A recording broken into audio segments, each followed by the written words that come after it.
Good morning! Welcome to our channel. Dito tayo sa Kirinday and maglalakad tayo kasi ang sakit ng balakang ko tsaka ng thighs ko. I'm not sure bakit. Kaya lakad tayo para ma-explore naman natin tong streets. Although wala naman naglalakad dito. Ako lang. And tulog pa si Habi. It's 7 o'clock in the morning. So, samahan niyo ako. Lakad tayo. Tingnan ko kung hanggang saan naabot yung binti ko kung maglakad. Let's go! So, ito yung lugar ng Habi kung saan siya lumaki. At kung saan nakatira si Dad kasi si Habi nagpalipat-lipat ng lugar dahil sa work niya hanggang napadpad siya sa Queensland. Sa Queensland doon siya stay for a while, especially sa nursing home dahil nga nagkaroon siya ng Parkinson.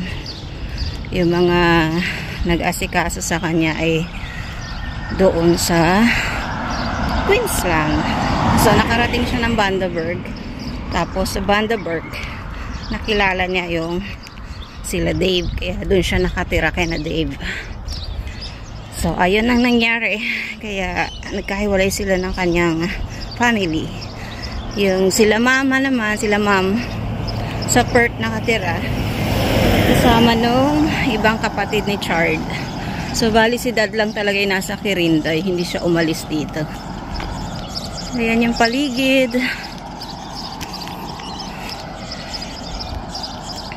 Tingnan ko kung makakarating ako dun sa pinuntahan natin kahapon. Medyo malayo but kayanin natin. Parang isipin ko na lang is Botanical Garden yung layo niya. Yung layo nun ilalakad. Samahan niyo ako. Post ko muna. See you later.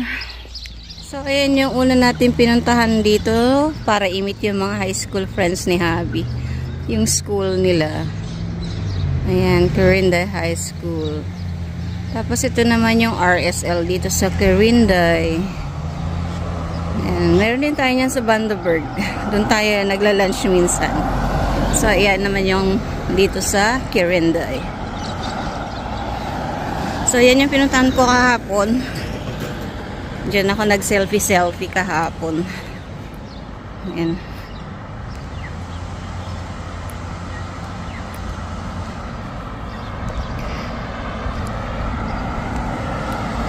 Lakad ulit tayo. Hopefully, makalakad pa ako pabalik. Medyo malayo na itong nalakad ko. Okay, see you again. So, ito yung Balak Teams and Bicycles. Yan.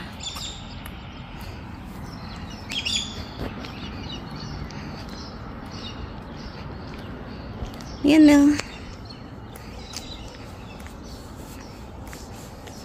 So, sarado pa yung mga establishment dito. It's too early pa kasi. 7 pa lang. Ito guys, yung town nila. Dito sa Kirinday. So, nandito yung mga establishment, coffee shops, banks. Ayan. Ayan.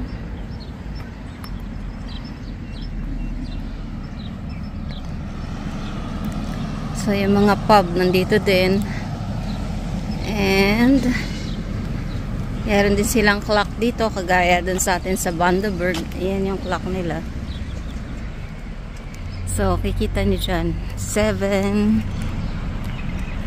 Magsa 7:13 ng umaga. Tignan nyo yung ibon. Naglalaro siya. Nakikita niya yung sarili niya sa salamin. Akala niya may kalaban kasi nakikita niya yung sarili niya sa salamin.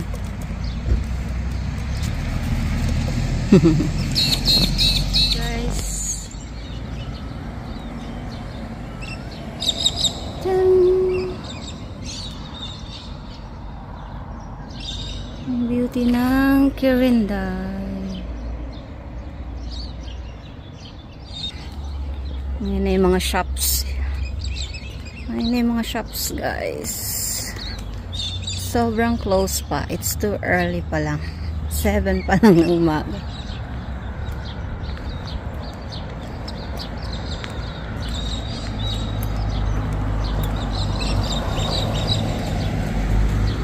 Yung mga establishment nila dito, mga simple lang talaga. Parang mga, yun nga, parang mga UK ang style.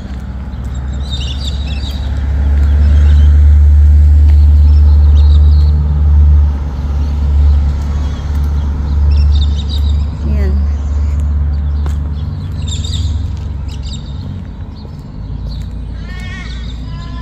So, ito ang kanilang town. Dito yung mga ATM machines, mga coffee shops, mga boutique, restaurants. Yan, ito yung lahat.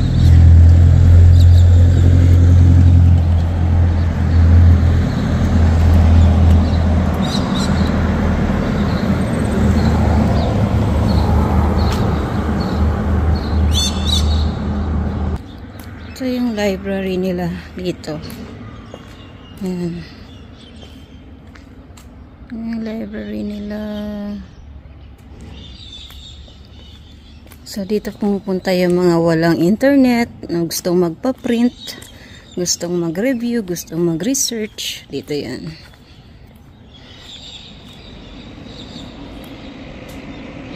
Yan siya.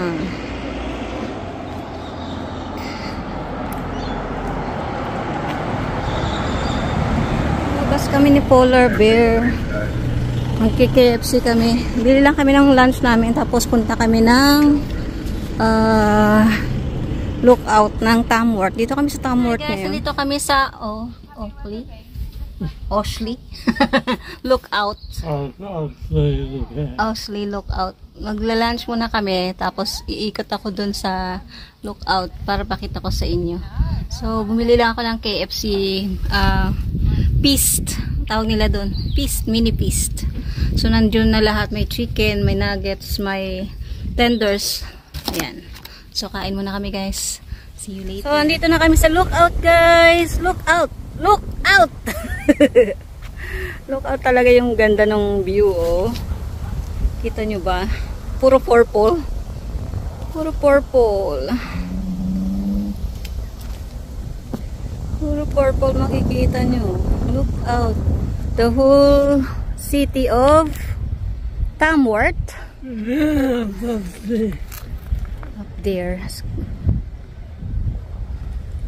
Ganyan yung mga bahay. I think Vandenberg is bigger. Vandenberg's bigger. There's a lot of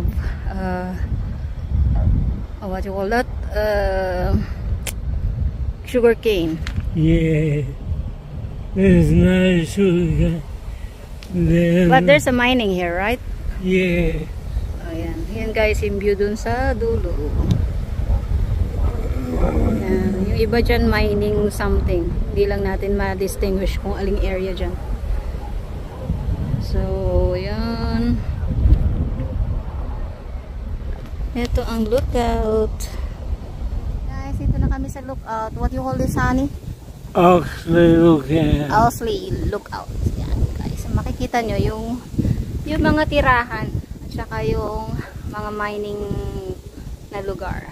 Yan. So, ngayon ako.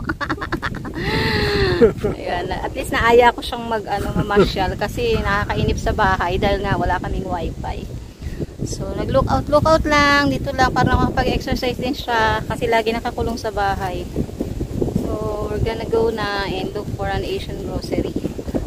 See you when we get home. Ito talaga yung sinadya namin dito sa Tamworth. Yung B&A Asian Groceries.